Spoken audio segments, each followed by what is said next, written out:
IPL 2026 का match number 48 जो कि दिल्ली कैपिटल्स और चेन्नई सुपर किंग्स के बीच में खेला जाएगा अरुण जेटली स्टेडियम दिल्ली के उस मैदान पर जहां पर अभी तक 4 मुकाबले खेले जा चुके हैं और उन चारों मुकाबले हमने 2 तरीके की पिचेस देखी हैं और आपको पता ही होगा कि पिचेस यहां पर बैटिंग करने के लिए बहुत ही आसान होती है क्योंकि इसी मैदान पर दिल्ली के द्वारा बनाए गए 264 के स्कोर को पंजाब ने बहुत ही आसानी से जब 7 गेंदें बची हुई थी मैच के अंदर तभी चेज करके उस मैच को 6 विकेट से जीत लिया था। हालांकि अगले ही मैच में कुछ अलग ही रिजल्ट हमने देखा, उसको हम आगे पिच रिपोर्ट के अंदर डिस्कस करेंगे। तो उन दोनों तरीके की पिचेस में चाहे जो भी पिच आज के इस मैच में यूज हो, कैसा नेचर देखने वाला है उस पिच का और उसका रीजन क्या होगा, वो अगर आपने इस पूरे वीडियो को शुरू से अंत तक देख लिया तो पिच रिपोर्ट के ही अंदर ऐसी इंफॉर्मेशन आपको मैं देने वाला हूं जिसके दम पर आप अपने टीम में कुछ बेहतरीन बॉलर्स लेकर के जा पाएंगे जिनको लोगों ने पूरी तरह से इग्नोर करके रखा है। और उस पिच रिपोर्ट के बाद जब आगे आप प्लेयर एनालिसिस देखेंगे डेटा के बेसिस पर, तो उसकी वजह से ना सिर्फ आप बैटर्स बल्कि ऑलराउंडर्स भी और बॉलर्स का भी एक ऐसा कॉम्बिनेशन बना पाएंगे 11 प्लेयरों का जिसकी वजह से आप अच्छे खासे पॉइंट्स तो बना ही पाएंगे, रैंक भी लेकर के जाएंगे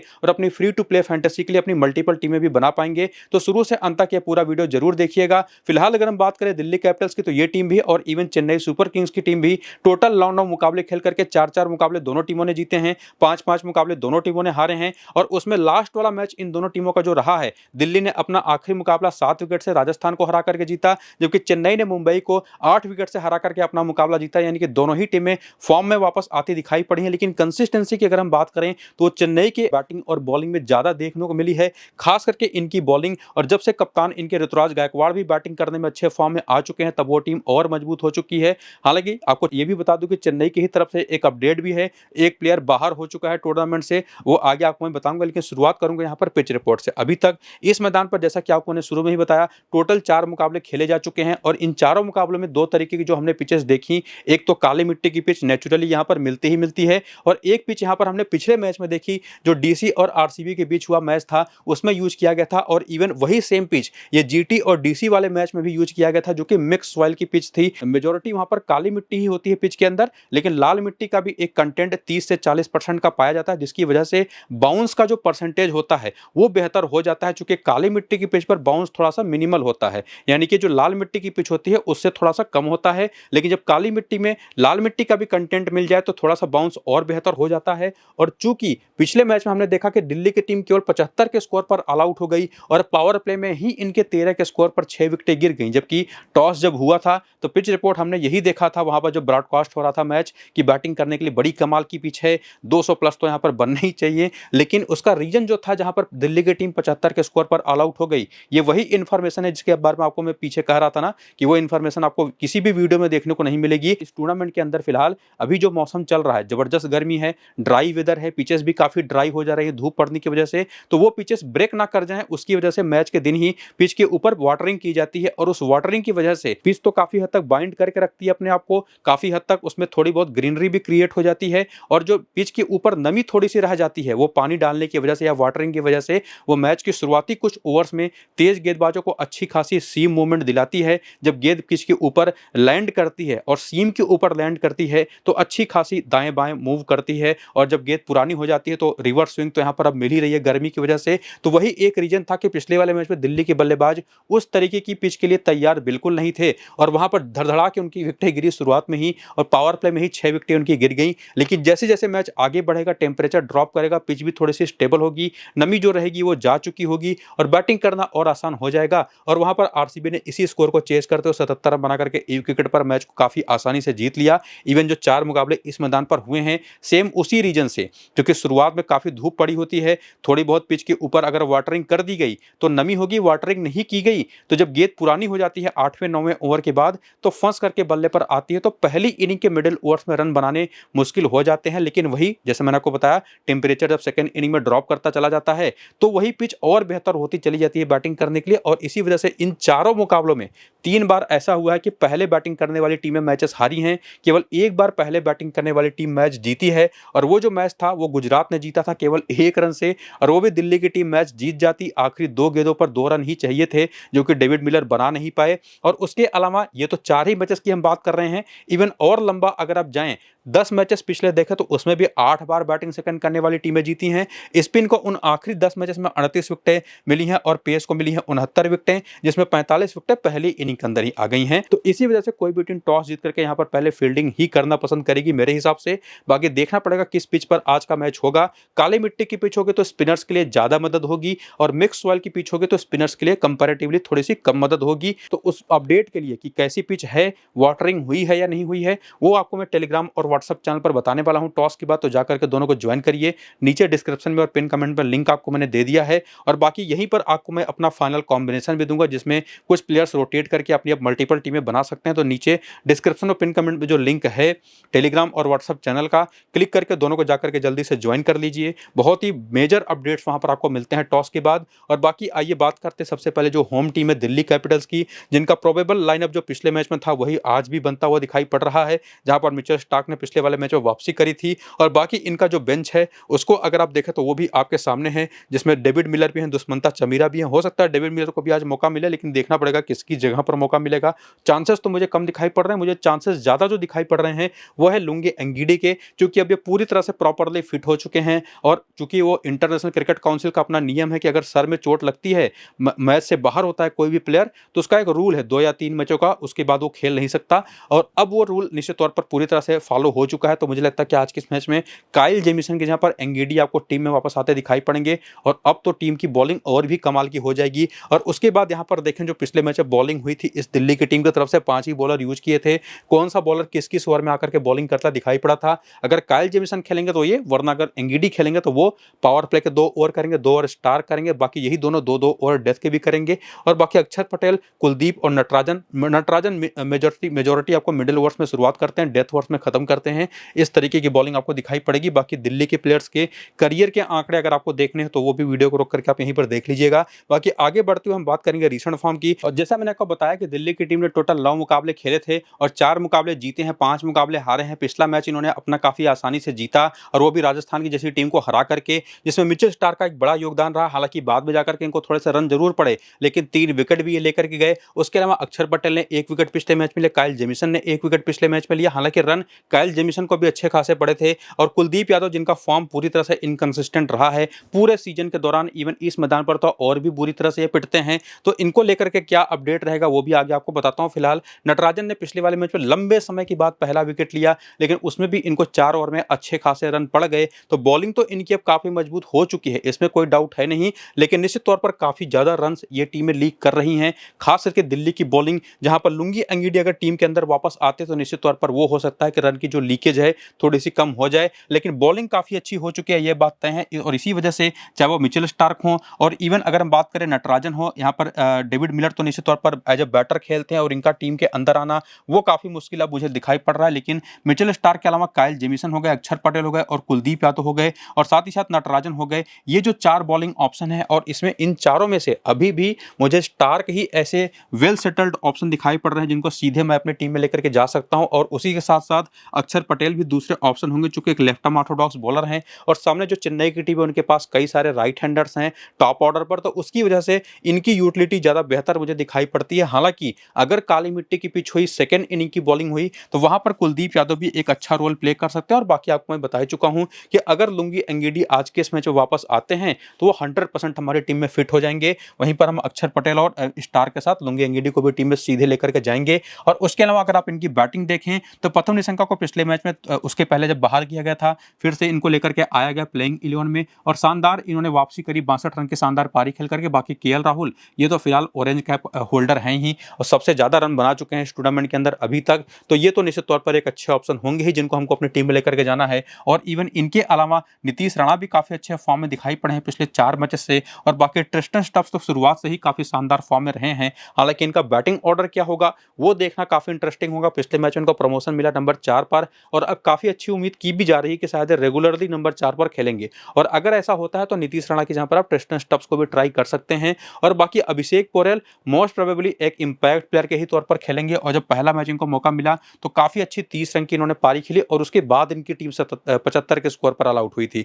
तो मेरे हिसाब से अभी के लिए तो फिलहाल ये तीनों बैटर और ये दोनों बॉलर बेस्ट हैं, और प्लस अगर लुंगी एंगीडी आ जाते तो वो छठे ऑप्शन के तौर पर बेस्ट हो जाएंगे। बाकी आपको डिसीजन लेना है कि आप प्रथम निशंका या नीतीश राणा में से किसी एक को ड्रॉप ड्रॉप करके स्टब्स को भी अपनी टीम में ट्राई कर सकते हैं। बाकी कोई चेंज आपको यहाँ पर करना है नहीं, ज़्यादा दिमाग लगाने की आपको जरूरत है नहीं। बस कुलदीप यादव अगर सेकेंड इनिंग की बॉलिंग हुई, काली मिट्टी की पिच हुई, तब उनको भी इंक्लूड कर सकते हैं अपनी टीम में, उसमें कोई डाउट है नहीं। उसके बाद आगे बढ़ते अगर आप हेड टू हेड के स्टैट से भी थोड़ी सी मदद लेने की कोशिश करें तो चेन्नई के खिलाफ प्रथम निशंका के एक मैच में 41 रन है, वहीं पर केएल राहुल के 16 मैच में बैटिंग एवरेज 43 का है, जबकि नीतीश राणा के 12 मैच में 365 रन है, 36 का शानदार एवरेज है। और उसके बाद की जो बैटिंग है वो चेन्नई के खिलाफ उतना चली नहीं है। हालांकि अभिषेक पोरेल के जरूर 2 मैच 42 रन है, 42 का ही एवरेज है, चूंकि एक ही बार आउट हुए हैं। और बाकी अक्षर पटेल के भी आंकड़े बहुत ही ज्यादा खराब हैं, बेसिकली केवल 14 विकेट हैं, लेकिन इसका रीजन एक ही है इनको लेकर के जाना, क्योंकि एक तो पूरे 4 ओवर की बॉलिंग करते हैं, बैटिंग भी करना जानते हैं, प्लस कप्तान है और प्लस सामने की टीम में राइट हैंडर्स की भरमार है। और अब पिचेस भी काफी ड्राई होती चली जा रही हैं। और बाकी स्टार को लेकर के तो कोई कंफ्यूजन है नहीं। बाकी कुलदीप यादव के चेन्नई के खिलाफ आंकड़े बहुत ही ज्यादा पुअर हैं। बाकी नटराजन के जरूर 7 मैच 10 विकेट है, तो ये भी एक अच्छे ऑप्शन बन सकते हैं अगर एंगिडी नहीं खेलते हैं तो। बाकी जैसा फॉर्म इनका चल रहा है उसके हिसाब से तो आप इनको टीम में लेके जाना पसंद करेंगे नहीं।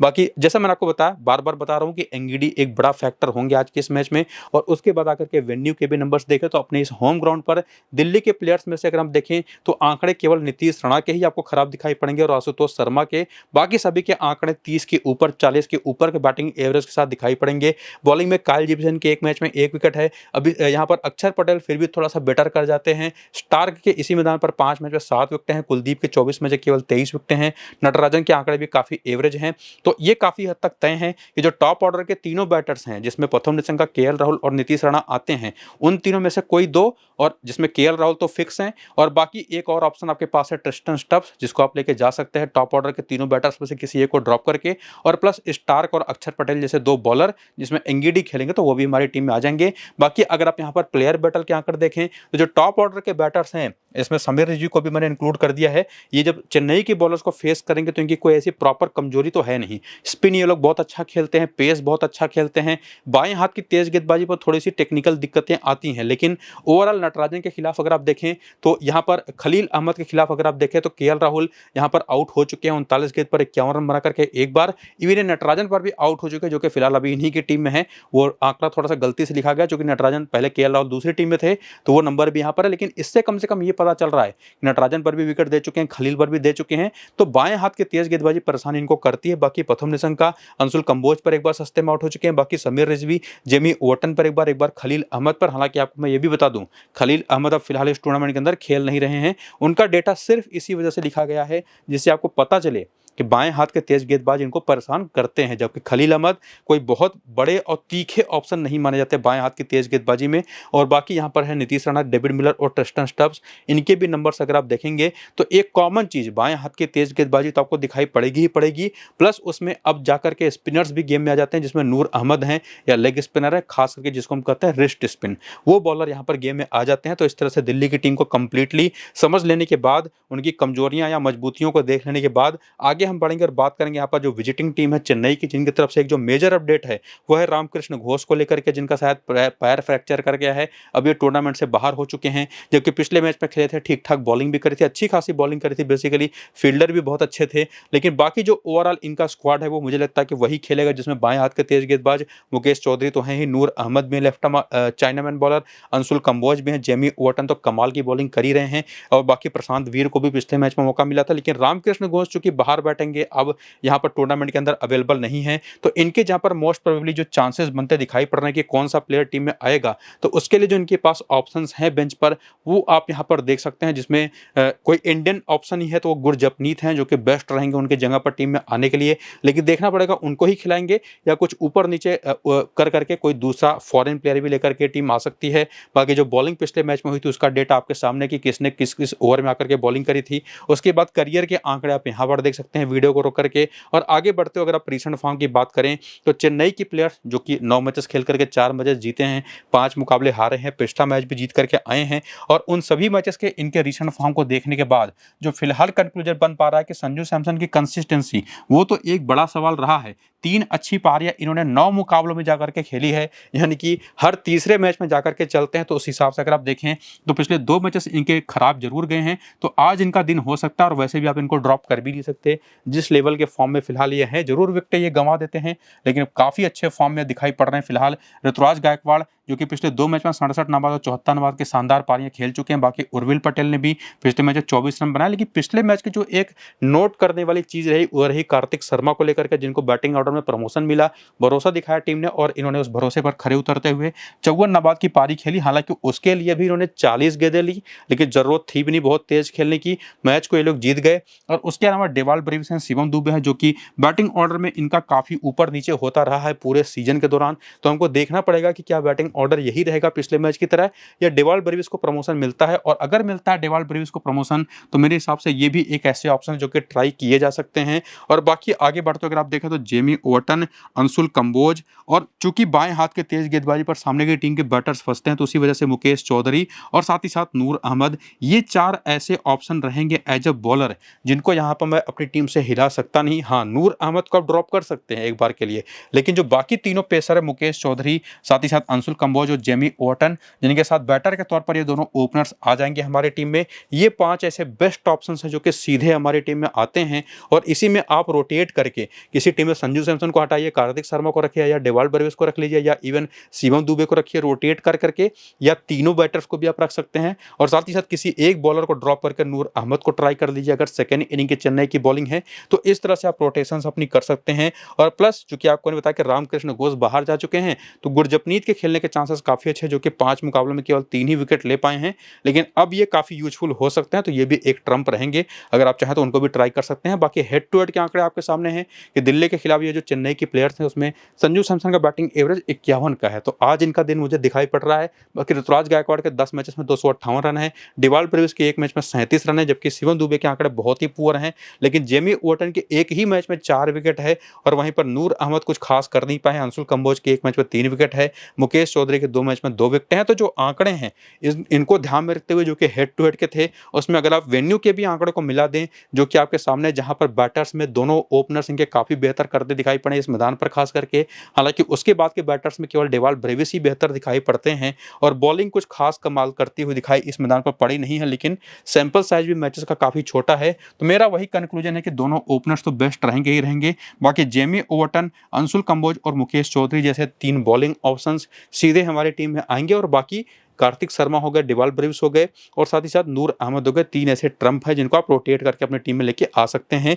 किस इनिंग की बैटिंग बॉलिंग है उसके हिसाब से, जो कि आपको मैं पीछे क्लियर कर चुका हूं, पिच रिपोर्ट में भी और जब रिसेंट फॉर्म आप देख रहे थे तब भी। तो इस तरह से बाकी प्लेयर बैटल भी अगर आप देखें तो जो चेन्नई के बैटर्स हैं उसमें खास करके जो टॉप ऑर्डर है, खास करके संजू सैमसन या स्लोअर वंस हो गई या स्पिन बॉलिंग हो गई, उस पर फंसते हैं, जो कि लुंगी अंगीडी और अक्षर पटेल के खिलाफ इन्होंने अपनी कमजोरियां दिखाई भी हैं। बाकी ऋतुराज गायकवाड़ भी नटराजन पर 3 बार आउट हो चुके हैं, 42 रन बना करके, केवल अक्षर पटेल पर 2 बार 63 रन बना करके, और लेग स्पिन पर भी ये फंसते हैं। और बाकी शिवम दुबे जो कि माने तो जाते हैं स्पिन के शानदार खिलाड़ी, लेकिन लेफ्ट आर्म ऑर्थोडॉक्स पर ये फंसते हैं। बाकी मुकेश कुमार और नटराजन पर भी ये एक बार आउट हो चुके हैं। और इसके बाद बात करें जेमी ओवरटन और डेवाल ब्रेविस के, तो इनके भी नंबर्स आप यहाँ पर प्रॉपर्ली देख सकते हैं। और ओवरऑल जो कंक्लूजन अब यहाँ तक आते आते निकलता दिखाई पड़ रहा है कि दिल्ली की टीम, उनकी अगर एंगिडी आ गए टीम के अंदर तो बॉलिंग काफी मजबूत हो जाएगी, बैटिंग तो वैसे भी फॉर्म में है और बेहतरीन फॉर्म में है। बेसिकली अगर हम कंपेयर करें दोनों टीमों का ना, तो मुझे दिल्ली की बैटिंग कहीं ज्यादा बेहतर दिखाई पड़ती है, लेकिन बॉलिंग अभी की तरफ से अगर हम बात करें तो चेन्नई की बेहतर है। लेकिन अगर एंगिडी टीम के अंदर आ गए तो लुंगी एंगिडी, अक्षर पटेल, मिचेल स्टार्क, ये जो कॉम्बिनेशन बनता दिखाई पड़ रहा है कुलदीप यादव के साथ और नटराजन के साथ, तब टक्कर की बॉलिंग हो जाएगी। लेकिन फॉर्म के हिसाब से जाकर के देखेंगे तो चेन्नई फिर भी थोड़ी सी बॉलिंग में आगे दिखाई पड़ती है। तो ये दिल्ली की बैटिंग और चेन्नई की बॉलिंग का मुकाबला है। बाकी कौन सी पिच मिलेगी, किस इनिंग की बैटिंग बॉलिंग होगी, उस पर काफी हद तक चीजें तय हो पाएंगी। तो पिच के बारे में सारी अपडेट्स आपको मैं टेलीग्राम और व्हाट्सएप पर देने ही वाला हूँ, यह चीज आपको मैं बता चुका हूँ, और अपनी फाइनल कॉम्बिनेशन भी यहीं पर दूंगा। तो जाकर के दोनों को ज्वाइन करिए, नीचे डिस्क्रिप्शन और पिन कमेंट में लिंक है, तो पूरा वीडियो जरूर देखिएगा, सबसे जरूरी वही है फिलहाल। बाकी टेलीग्राम और व्हाट्सएप को ज्वाइन करना ही है। ये वीडियो फिलहाल यहीं पर होता है कंप्लीट। चलते हैं, नमस्कार।